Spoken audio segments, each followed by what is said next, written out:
Seja bem-vindo e bem-vinda a mais uma edição do Tech Startups. Esse é o nosso programa voltado para tecnologia e inovação no agronegócio. Eu já começo te fazendo um convite. Siga a gente lá nas redes sociais, no @AgroMaisTV e fique por dentro das últimas notícias do setor que move a economia do nosso país. Olha só, hoje vamos falar de boas práticas de irrigação, usando tecnologia de redes de colaboração entre empresas que buscam esse aprimoramento. A plataforma Quilimo tem esse objetivo e a gente vai saber mais informações agora com o Kieran Gartland, que é sócio da The Wheat Lab Latam, que é a gestora de fundos que trouxe a Quilimo para o mercado. Seja bem-vindo, obrigada pela sua participação. Obrigado, Raíza. Obrigado pelo convite.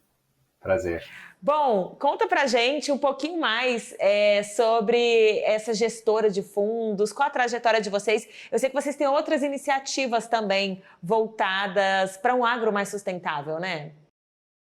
Exatamente. Somos uma rede global, né, de fundos de venture capital focado em investir em startups do agro. Então, já temos mais que 80 investimentos pelo mundo. Aqui na América Latina já investimos em 20 startups, 6 países, né, incluindo o Brasil. Temos 5 investimentos aqui no Brasil.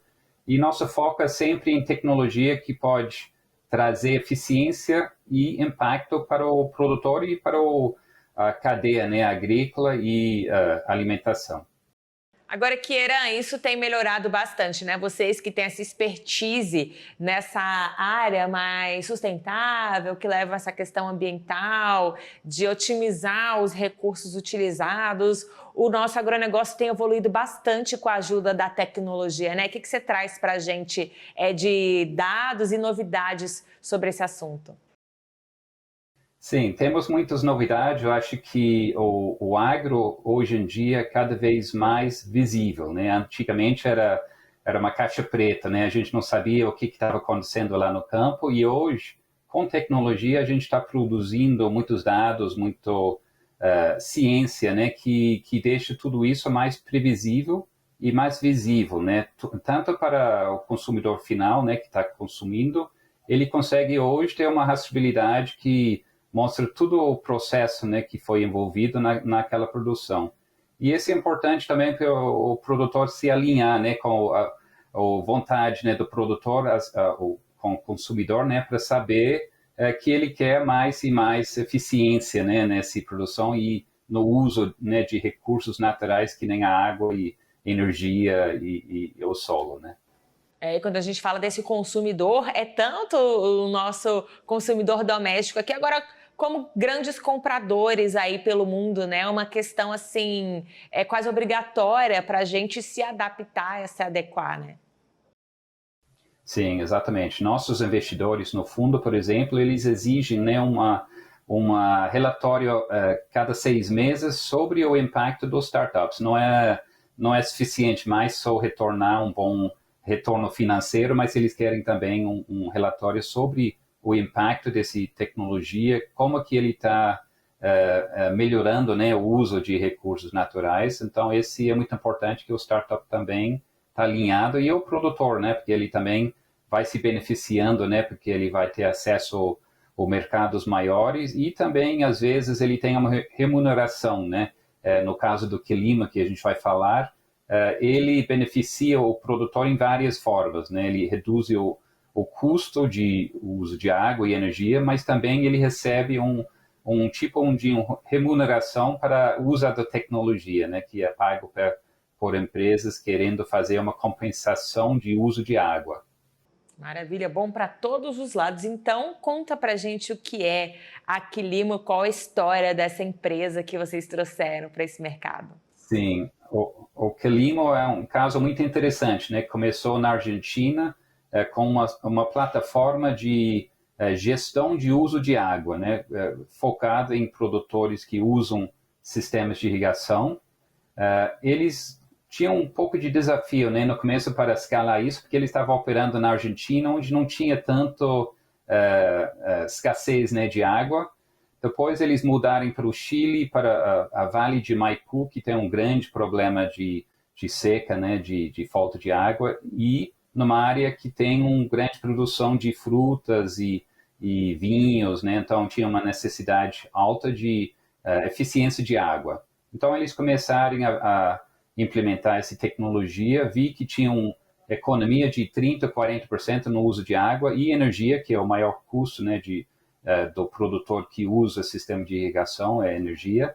E depois ele via, eu acho que tem uma forma melhor de que cobrar o produtor. Então ele pensou na ideia de gerar como se fosse crédito de água, né? Em vez de ser crédito de carbono, ele cria uma forma de gerar crédito que ele podia vender para corporações, que nem o Microsoft e Google, que pagam o produtor para esse uso da tecnologia que compensa o uso da água dessas corporações. Então, é muito similar que o sistema voluntário de crédito de carbono, né? O mercado de offsets, que a gente fala em inglês. Então, é uma forma de você pagar alguém para reduzir o uso de água quando você mesmo não pode reduzir. No caso do Google, eles usam muita água, né, nos servidores, né, para o nuvem, e eles pagam o produtor para economizar a água que ele pode, né, com essa tecnologia. Então, todo mundo sai ganhando, né? Que interessante! Será que a gente pode ter, então, em breve, já um mercado mais consolidado de água, similar ao que a gente tem para o de carbono? Eu acho que até maior, porque se você pensa, a água é uma coisa mais tangível, né? O carbono é muito difícil mensurar, ele é um mercado mais complexo, e a água, eu acho que para mim é mais essencial, né, para a vida. Se você pense bem, sem água a gente não produz nada, não vive, né, sem água. Então, eu acho que a vantagem desse sistema de água é que é bem tangível e mensurável. Então, você pode ver, através dessa tecnologia, dar confiança para quem está pagando os créditos, que ele está realmente pagando uma coisa que está sendo economizado, e ele consegue verificar esse em tempo real, né? Através dessa plataforma, ele vê que esse produtor ele deixou de usar 30%, 40% da água, mas mesmo assim ele produziu a mesma quantidade que o ano anterior. Então, esse mostra umas economias, né, reais, e as empresas querem pagar por esse tipo de impacto que é real e é muito fácil mensurar. Que interessante. Eu ia justamente te pedir para detalhar na prática como é feita essa mensuração e como é esse contato com esses produtores que querem fazer parte da plataforma. Tá, então essa plataforma é digital, né? Então ele registra tudo que o produtor usa de água, tudo que ele produz de produtos, né, naquela ano. Ele tem o histórico também daquela produtor, então ele sabe comparar ano a ano, né, quanto ele está usando, quanto ele usou.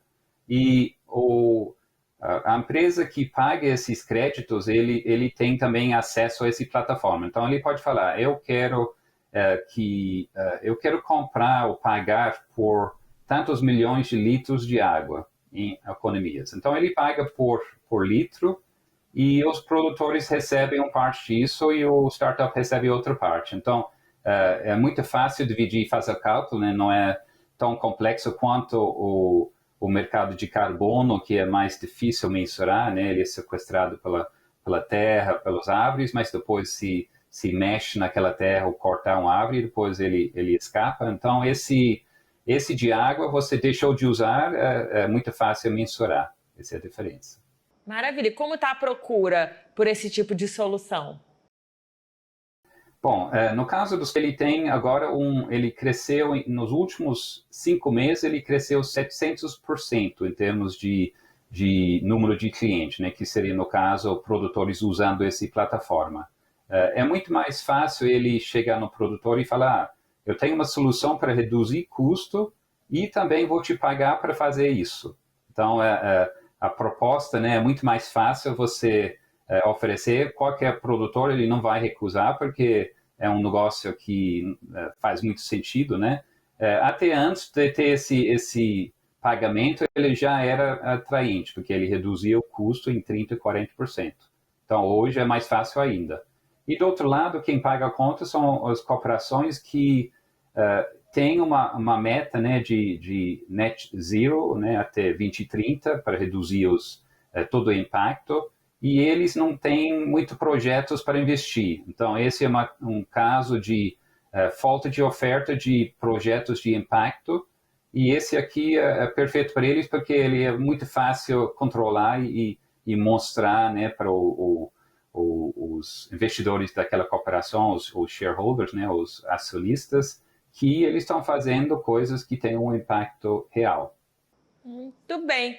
Bom, Kieran, muito obrigada pela sua participação aqui com a gente. Antes da gente encerrar, eu vou deixar um espaço aqui para você passar uma mensagem, uma consideração final para quem está acompanhando o nosso programa e quer, né, tem interesse em saber mais sobre a Quilima ou também sobre outras iniciativas de vocês. Sim, eu acho que, bom, a gente está num espaço, né, que já tem muita oportunidade, que é o agro.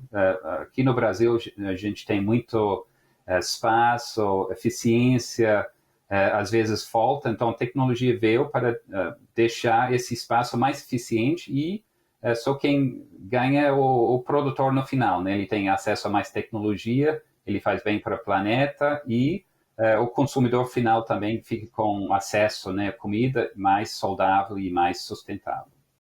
Tá certo, Kieran, muito obrigada pela sua participação, por essas novidades que você trouxe aqui pra gente e esperamos noticiar muitas outras pela frente. Obrigada, viu? Obrigado, eu. Tchau, tchau. Até mais. Bom, olha só, a gente vai para um rápido intervalo e daqui a pouco você vai conhecer o maior sistema de fazenda urbana da América Latina que fica em São Paulo. Eu te espero, até já.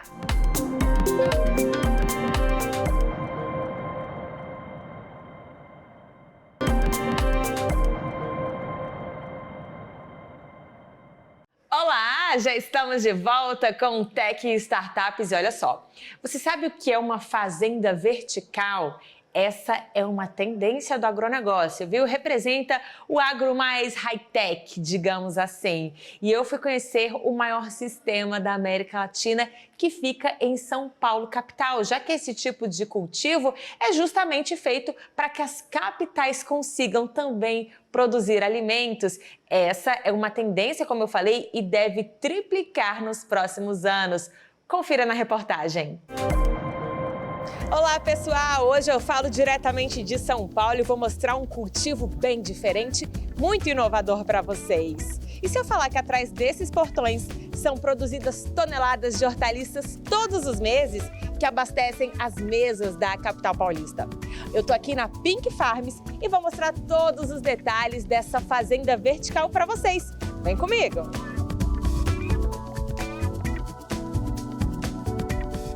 Bom, hoje eu estou aqui dentro do complexo da Pink Farms. O Geraldo Maia, que é o fundador da empresa, está aqui com a gente. Ele que vai apresentar todo esse espaço inovador para a gente. Muito obrigada por receber a nossa equipe, Geraldo. O prazer é todo meu. Bom, mas antes de entrar lá, a gente tem que passar por um protocolo, né? Até de segurança aqui também, né, Geraldo? Com certeza. A gente tem uma preocupação muito grande de qualquer pessoa ou insumo que entre, exatamente para garantir que não tenha nenhuma contaminação, porque tudo que a gente faz a produção lá dentro nem precisa ser lavado. Então já sai direto para o nosso consumidor com a máxima qualidade e com o maior tempo de prateleira. Maravilha, a gente vai manter isso. Vamos colocar então os EPIs. Vamos lá. Bom, já estamos devidamente vestidos. Vamos entrar então na área de produção. Vamos lá.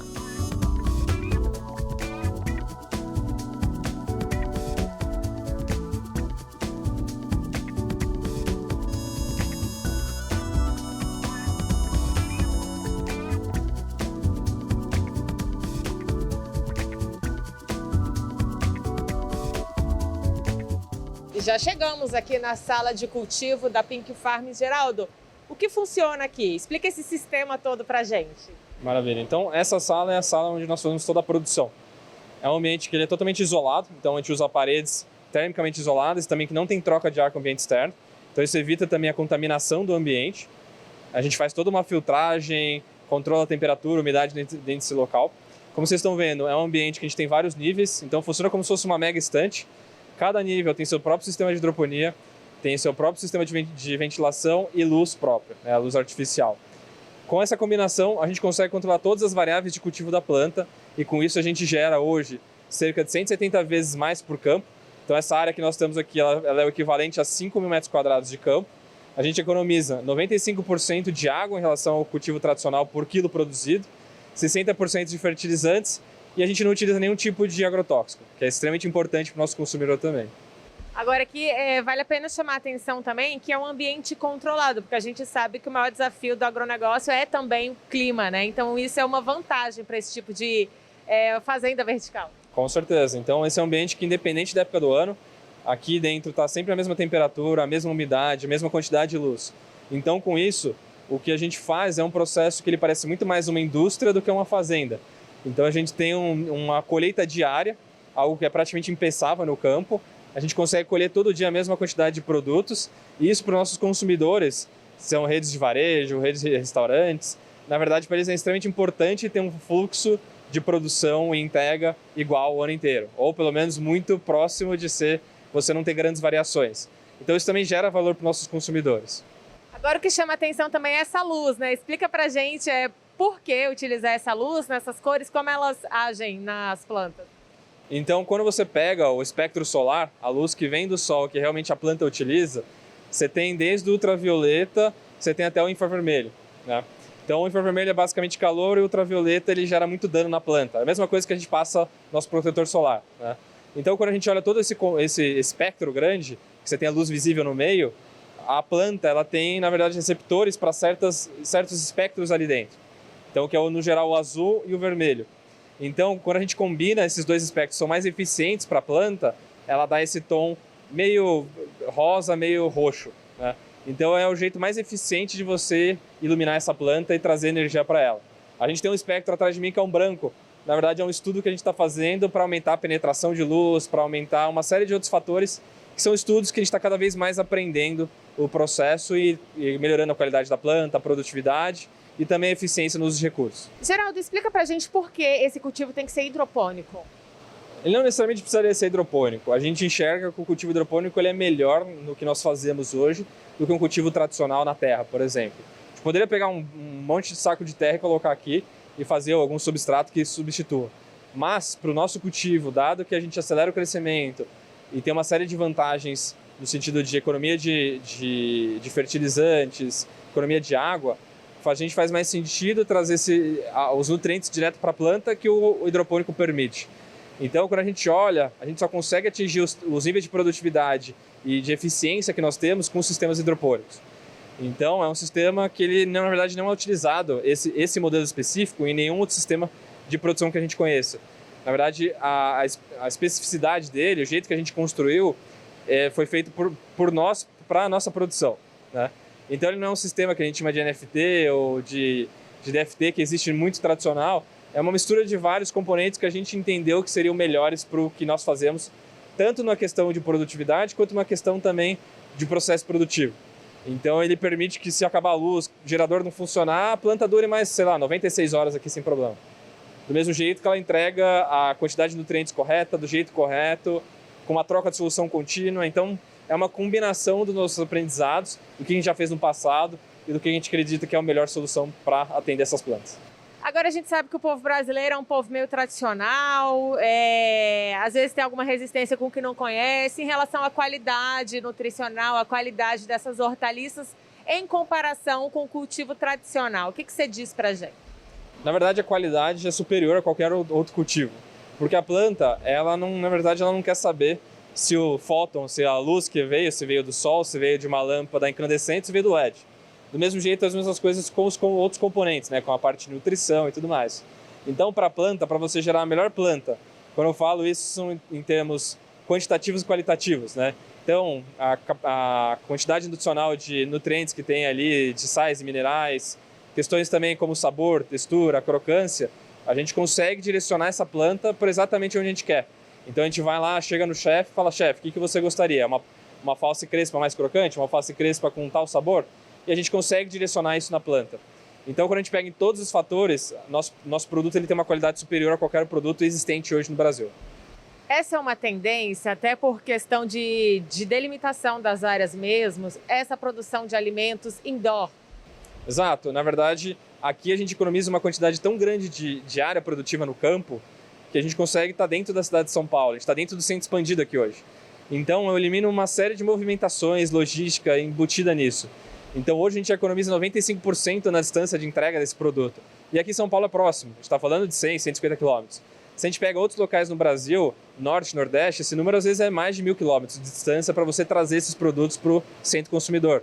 Então com isso a gente elimina um custo e impacto ambiental muito grande para realmente produzir e trazer esses produtos para o nosso consumidor. Geraldo, eu tenho até uma outra dúvida em relação a pragas. Vocês também são protegidos de pragas e insetos também. Esse produto já sai daqui lavado para chegar na mesa do cliente? Perfeito. Ele sai pronto para consumo. Ele não precisa nem ser lavado aqui dentro. O ambiente é tão limpo. A gente está com todos os nossos equipamentos de proteção individual, né, o EPI, como também a gente faz toda a lavagem de qualquer insumo que entra aqui. Os funcionários, eles trocam de roupa, eles fazem toda uma lavagem super completa. Então isso permite que esse produto ele saia dessa estrutura e ele vai passar por 2 etapas, o corte e embalagem. Então a gente também economiza água no processo de lavagem e isso também aumenta o tempo de prateleira, né, a durabilidade desse produto. Hoje a gente está falando já com uma durabilidade de cerca de 3 vezes maior. É um produto hoje que você chega no mercado e consegue durar mais de 10 dias em casa. Tá? Então, quando a gente olha todos esses fatores, ele também melhora a segurança do alimento. Né? Então é um alimento que está sempre ótimo para você consumir, que não tem risco de saúde. E aí tem um último ponto, que não tem inseto nem nada, até porque nós somos hoje a única fazenda que tem certificação kosher, né? Que não pode consumir nada, nenhum ácaro pode consumir. Nós somos a única que tem certificação kosher no Brasil. Explica mais sobre essa certificação para a gente. Então, existem algumas certificações do que pode ou não pode comer com base religiosa. No caso da religião judaica ortodoxa, né? Então, nesse caso, tem uma série de limitações como você pode fazer preparo, que tipo de alimentos. E uma das coisas que eles não podem consumir é insetos. Né? Insetos, aracnídeos, outros desse reino. Né? Então, é algo muito preocupante para eles. E, no caso, a gente conseguiu passar por uma certificação extremamente dura, que nós fomos a única, várias outras fazendas perderam, que existiam lá para trás, né? E na verdade nós somos a única no momento que tem essa certificação para vender esses produtos com esse selo kosher. Interessante, é um nicho interessante de se trabalhar. E como está a demanda por esses produtos, Geraldo? Vocês entregam só em São Paulo até então? Hoje só em São Paulo, na verdade nós temos uma demanda 6 a 7 vezes maior hoje, só com as lojas que a gente atende, com as redes que nós temos. E na verdade a gente está crescendo, então estamos colocando uma segunda unidade de pé, que vai produzir cerca de 10 vezes mais do que nós temos aqui hoje. Então já é uma unidade para atender essa demanda existente e também começar a aumentar outros locais e outras geografias também. Em relação ao custo, você já explicou que é um produto diferenciado, não se utiliza defensivos, produtos químicos. E qual o custo desse produto para o nosso consumidor? Na verdade, esse é um produto hoje que ele está entre um tradicional pronto para consumo e um orgânico. Ele está mais próximo do tradicional. Na verdade, a partir da próxima unidade, a gente poderia vender até mais barato do que o tradicional. A gente vai ter um custo de operação menor. Então, na verdade, tudo isso que a gente está fazendo com uma escala maior de operação, eu vou trazer mais automação, vou trazer outros benefícios de custo de energia, por exemplo, e também uma série de outros ganhos de escala que nós chamamos, né? Então, a embalagem acaba ficando mais barata quando você tem compras maiores, sementes e outros produtos também. Então, nossa expectativa e o que nós temos mapeado é que na próxima unidade nós vamos ficar cerca de 20% a 25% mais barato do que um produto tradicional embalado pronto para consumo. E o que é que vocês produzem hoje aqui e pensam em ampliar esse portfólio de produtos? Com certeza. Então hoje nós temos uma linha de alfaces e uma linha de microverdes, né, que são produtos de alto valor agregado, muito mais focados hoje para restaurantes, mas que a gente está desenvolvendo no varejo para a pessoa física comum comprar também e usar em casa. Então, a partir disso, a gente já tem uma série de produtos desenvolvidos que a gente não tem área para produzir. Então agora, com a próxima unidade, vai entrar produtos como rúcula, espinafre, folha de acelga, beterraba, almeirão, agrião e também partes de ervas como manjericão, tomilho, sálvia, vários outros produtos. Para os próximos anos, nós pretendemos também começar a produzir morango e outras berries, né? Então produtos ali mais estilo arbusto, que dão esses frutos que a gente consome bastante no Brasil, mas no geral congelado, que a gente não tem produção aqui no Brasil. E do outro lado também começar com tomate cereja, pimentas, pimentões, pepinos e cogumelos, que é um produto mais diferente de todos esses, porque ele não é um vegetal, mas que tem características muito utilizadas também pelo perfil de consumidor que a gente quer. Geraldo, vocês foram pioneiros nesse segmento, né? Inovaram na forma de produzir esses produtos. Essa fazenda vertical retrata o agronegócio do futuro aqui para o Brasil? Eu diria que não todo. Nossa expectativa, quando a gente olha para a produção de alimentos para seres humanos, é que a gente vai conseguir produzir de 25% a 30% de todos esses alimentos que a gente consome hoje no mercado, né, nos próximos anos. Mas, obviamente, nós somos investidos pela SLC Agrícola, que é uma das maiores do agro aqui no Brasil, quase 700 mil hectares de terra em plantação de fibras e grãos. Então, a gente pretende começar a avaliar alguns avanços para a área de grandes culturas. Então, esse é algo, pensando na expansão do negócio como um todo, é algo que a gente olha para os próximos anos, sim. Tá certo. Bom, vocês participaram com a gente do Tech Startups há quase 3 anos atrás. Eu estava lá nos estúdios hoje, vim aqui conhecer presencialmente. Qual foi o maior desafio que vocês precisaram enfrentar? E como você vê, como você analisa esses últimos anos, né? A empresa é relativamente recente, mas para onde vocês chegaram, né? Que balanço você faz dessa trajetória da Pink Farms? Então, na verdade, a gente teve muitos avanços, principalmente no processo produtivo. Então, a gente mais que triplicou a produtividade, melhorou a qualidade de produto, começou a atender realmente o varejo. Estamos nos principais varejistas do Brasil já e várias redes extremamente importantes de restaurantes e hotéis. Então, a gente teve um avanço muito grande na operação e execução desse plano que nós tínhamos. E, na verdade, um dos maiores desafios foi a questão de captação, né? Aqui no Brasil, por mais que o agronegócio seja muito grande, ele é muito focado em grandes culturas, em fibras e grãos. Então, começar onde nós começamos, no mercado que é extremamente fracionado e regional, a gente penou um pouco, patinou um pouco no começo, e agora a gente achou uma série de formatos de como estruturar modelos de expansão desse negócio, e agora, na verdade, nós estamos no começo da escalabilidade do negócio. Então, para os próximos anos, agora é uma escalabilidade exponencial, que a gente vai começar a botar fazendas Brasil afora, porque o negócio em si ele já foi todo validado. Desde validações tecnológicas, validações econômicas, validações comerciais, e agora é uma questão puramente de escalar o negócio, aumentar faturamento e aumentar principalmente o portfólio de produto também.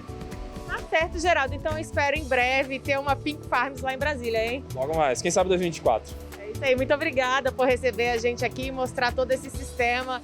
Achei muito interessante e parabéns para vocês. Muito obrigado, Ransel. Até a próxima e a gente volta aos estúdios. Bom, pessoal, nosso programa vai ficando por aqui. Muito obrigada pela sua audiência e companhia. Se você quiser assistir novamente essa edição do Tech Startups ou outros programas do AgroMais, acesse o nosso canal youtube.com/AgroMaisTV. Até a próxima. Tchau, tchau.